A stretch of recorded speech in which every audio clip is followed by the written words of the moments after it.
Today we are studying the factoring perfect square trinomials, and you will be doing page 271, 1 through 55 odd.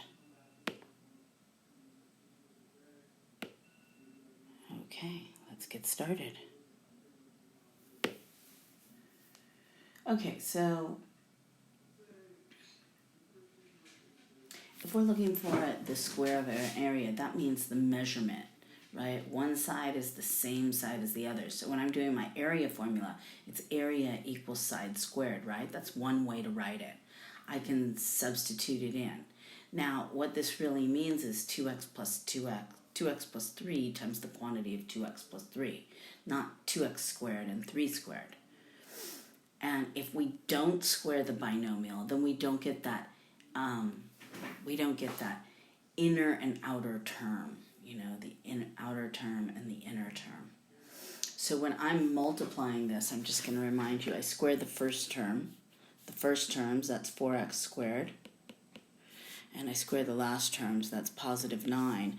My outer term, first, I've done my first and my last terms, right? My first and my last. And my outer term, which is 6x, and my inner term is also another 6x, which that makes, those two are like terms, that makes it 12x. 4x squared plus 12x plus 9. And I asked you guys to please learn this method, and let's look at our shortcut, because if I took 2x plus 3, I said, and we square the first term, right, 4x squared, square the last term, 9, multiply them together, we get a 6x. And because we have two of them here, we have to multiply them by 2 here, and that's why we have that 12x, right? Well, that there is going to help us to remember. So this is what our perfect square trinomial looks like. A perfect square on the outside, a perfect square on the inside. And if you multiply those two terms together, you'll get the middle term doubled, right? All right, so let's try it again. My pattern was I square the first term without having to expand it. I square the last term, it's 25. When I multiply them together, I get 5x. And then let's double it. So that makes plus 10x. Okay? Pause the recording, try the next few on your own. All right, let's check our work. So the first one should be m squared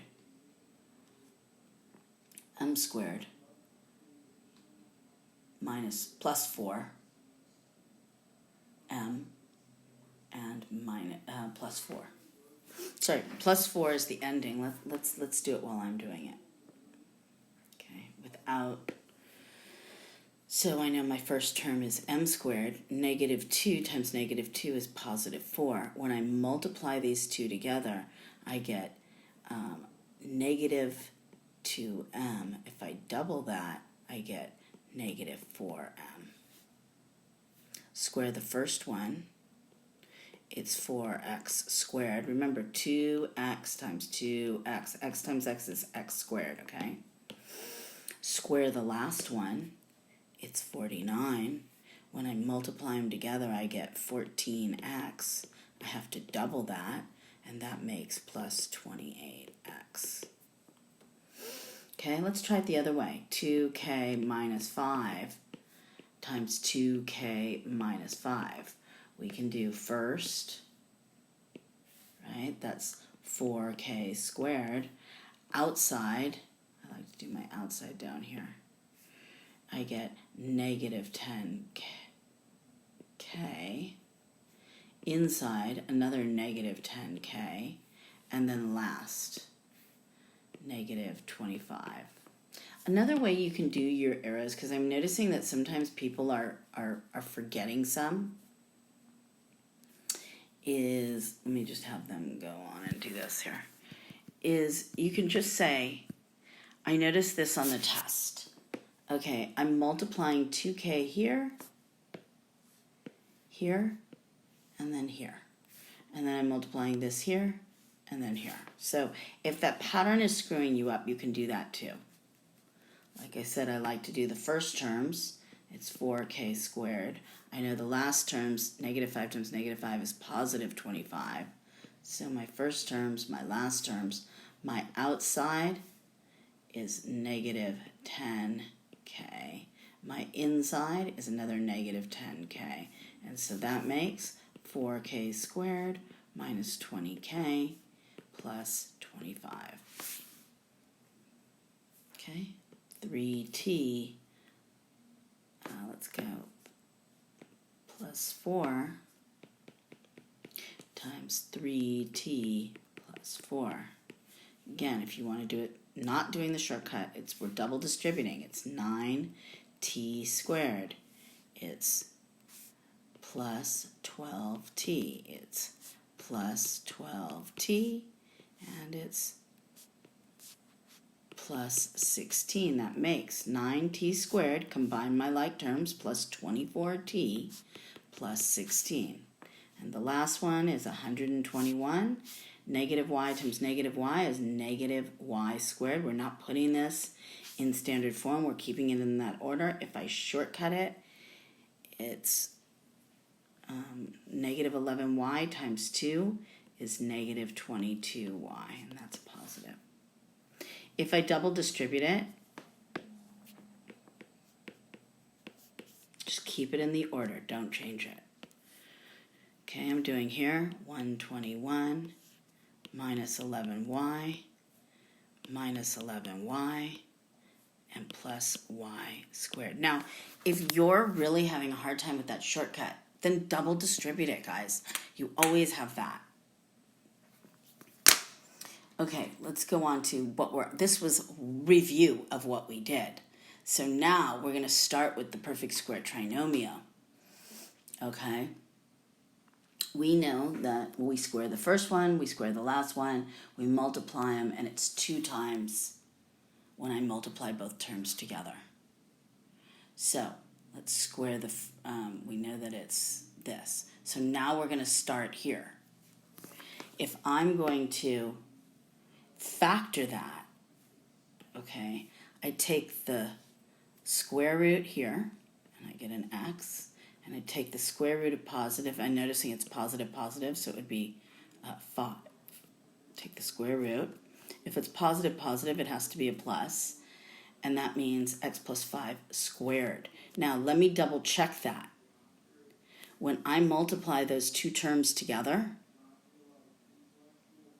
I get a 5x, and if I double that, is that the middle term? Then I did this correct.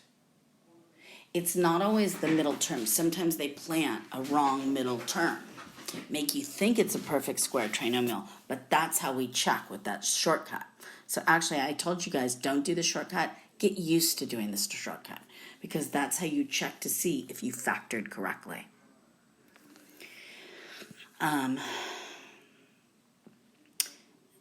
Again, square the first term, right? It's a y squared. Square the last term, it's positive 9. Negative 3 times negative 3. Multiply them together, it's negative 3y. Times 2, right? That becomes negative 6y. When you have a negative there, it will always be negative minus. When you have a positive, it will always be positive, positive. There's no other form for a perfect square trinomial. Okay. So my last term, when I square it,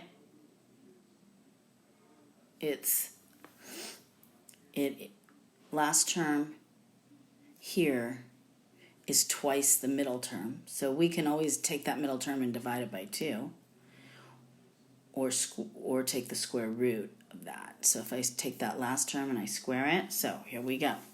Let's try it. I know that it has to be an m. I can do both. Let's see how they do it. Right? I know that this is 6. So I'm going to try this. Now, when I divide this by 2, is that what I get here? Yes. Try the next one on your own.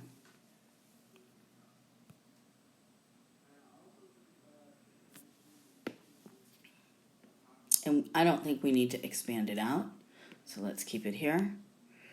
Now, the square root of y squared is a y. The square root of 49 is a 7. In order to get that minus plus there, I have to have this, and it's squared.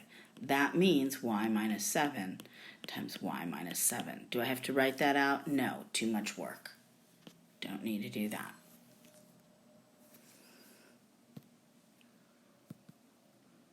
Okay, let's go. So again, let's try a couple more together. Okay. The square root of x squared is x. The square root of 4 is 2. Notice if I divide this by 2, if I divide this by 2, I get negative 2. That tells me I've got to have that negative there. Okay. The root of y squared is y. The root of 25 is 5. In order for it to be plus 5, now, I'm going to just double check. Divide that by 2, I still have the right thing. If I multiply y and 5 together, double it, I get the middle term. That's what you always have to check. Now, pause the recording and try the next 6 on your own.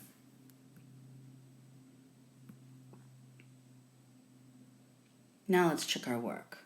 We should have t minus 9.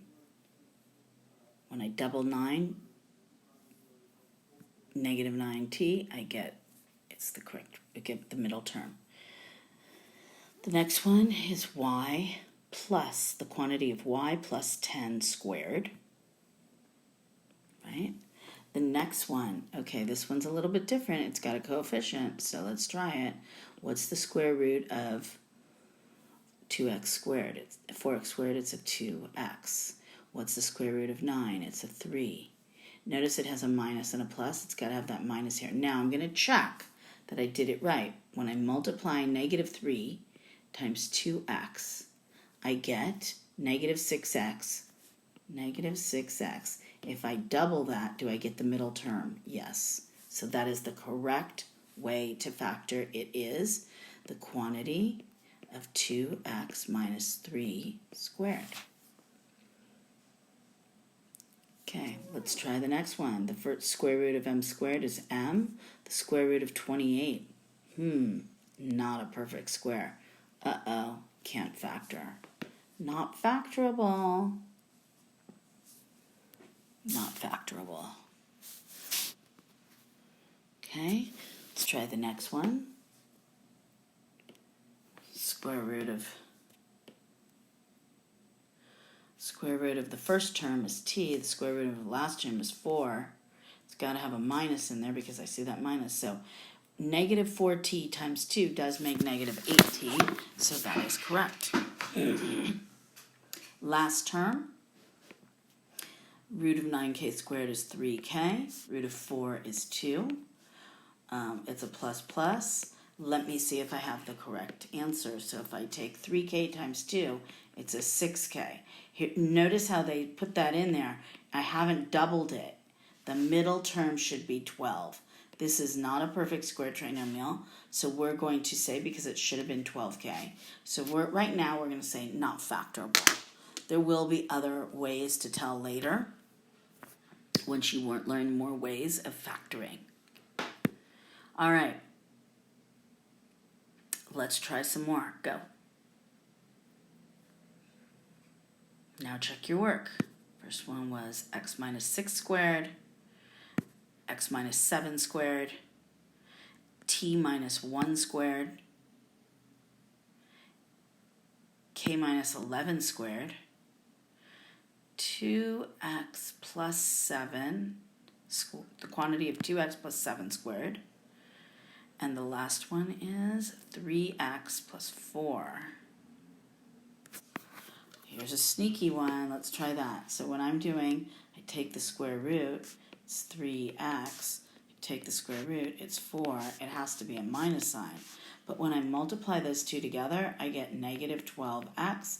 It's not doubled, so this is not factorable. It's not perfect square trinomial. Okay. All right. Can we figure out what the perfect square would be to complete the square?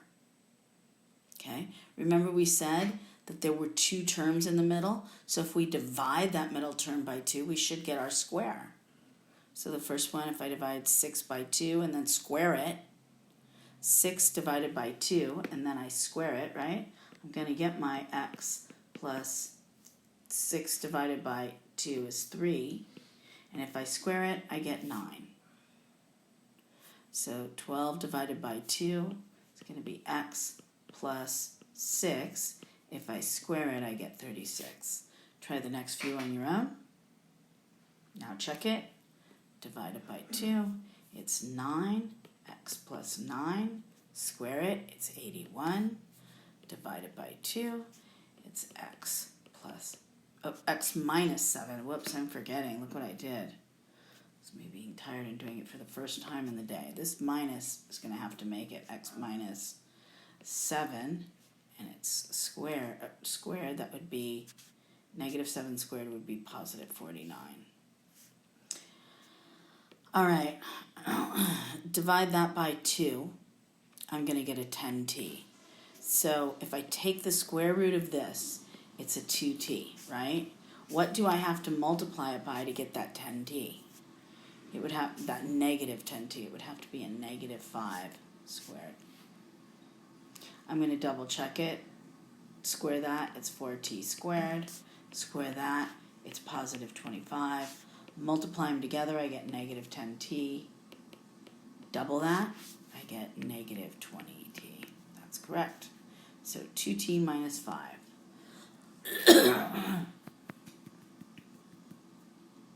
All right, so here is our third method of factoring. Okay, perfect square trinomial. Today we are working on, so at the top of your page, you should already have this down, but put this title, perfect square trinomial, at the top of your page.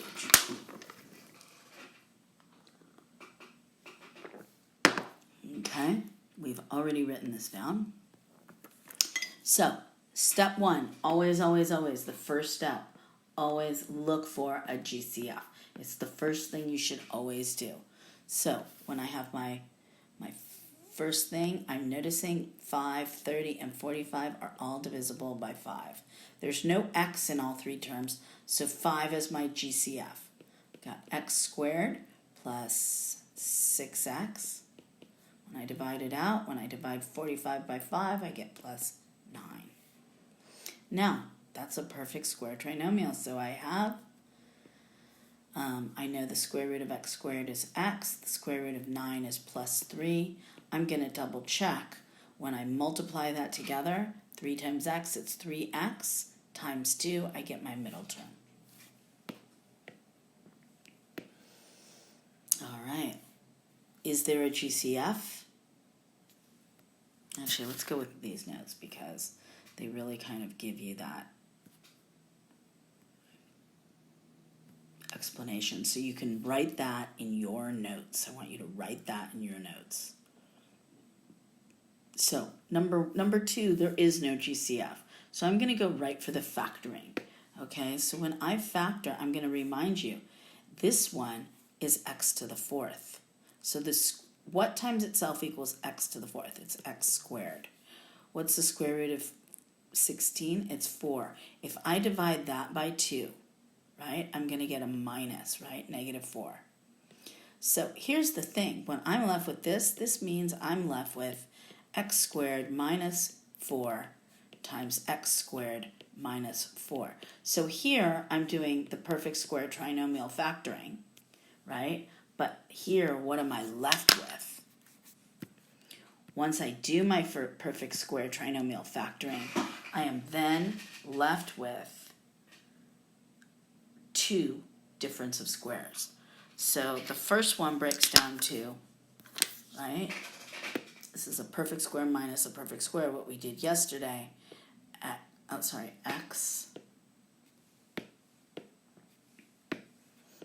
X plus 2 times x minus 2, right? And then this one breaks down too to x plus 2 times x minus 2. Now, I could put my x plus 2's together, right? I have two of them. The order doesn't matter here. So I can do x plus 2 squared, and I can do x minus 2 squared if I want to in an answer column. Both of these are correct, fully factored answers. So to stop right here would mean you haven't fully factored, and look at it. You always have to factor completely. So this is our difference of squares. Please write that in your notes. I'm going to go right down here.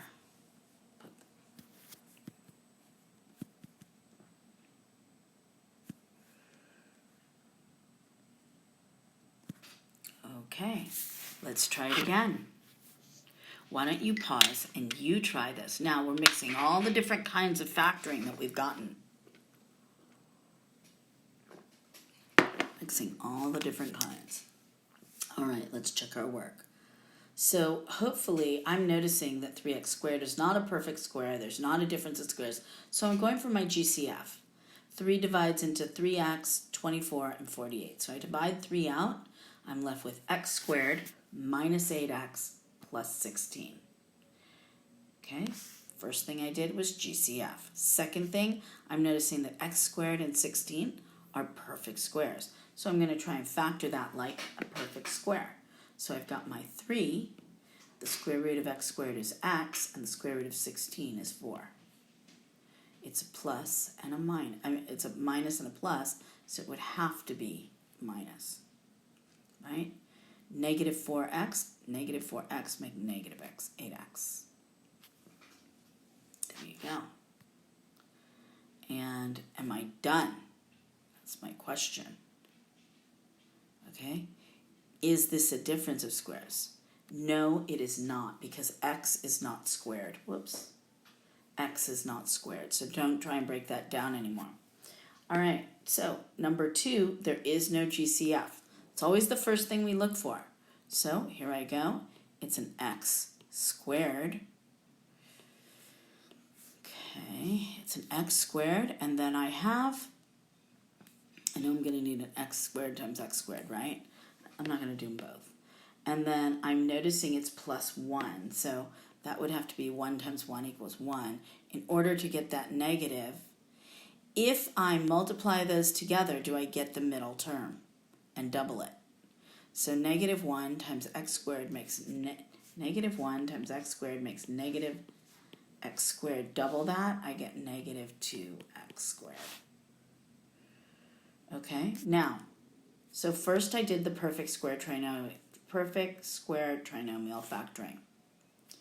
Okay, now what I'm noticing, it's a perfect square minus a perfect square, so that is x plus 1 times x minus 1.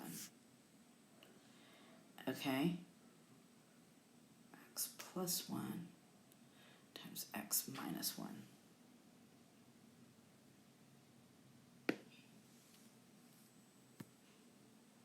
That doesn't seem right. Oh, because I had 2 of them. I was like, wow, that didn't seem right. Where was I? Let's go back to where I was. Okay, I was like, wow, that's why I was slowing down. Remember, I only wrote 1 of them. It really means that there are 2 of them. So I have to do that, which really means this, guys. Boy, means x squared minus 1 times x squared minus 1. This one makes x plus 1 times x minus 1. And this one makes x plus 1 times x minus 1. And so I'm left with x plus 1 squared and x minus 1 squared. Now, I knew, you heard me hesitating because I noticed it started with the 4th power. I knew it was going to break down more than just x plus 1, x minus 1, because that was my difference of squares.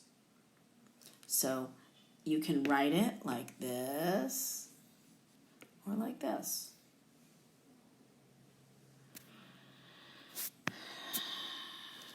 Okay.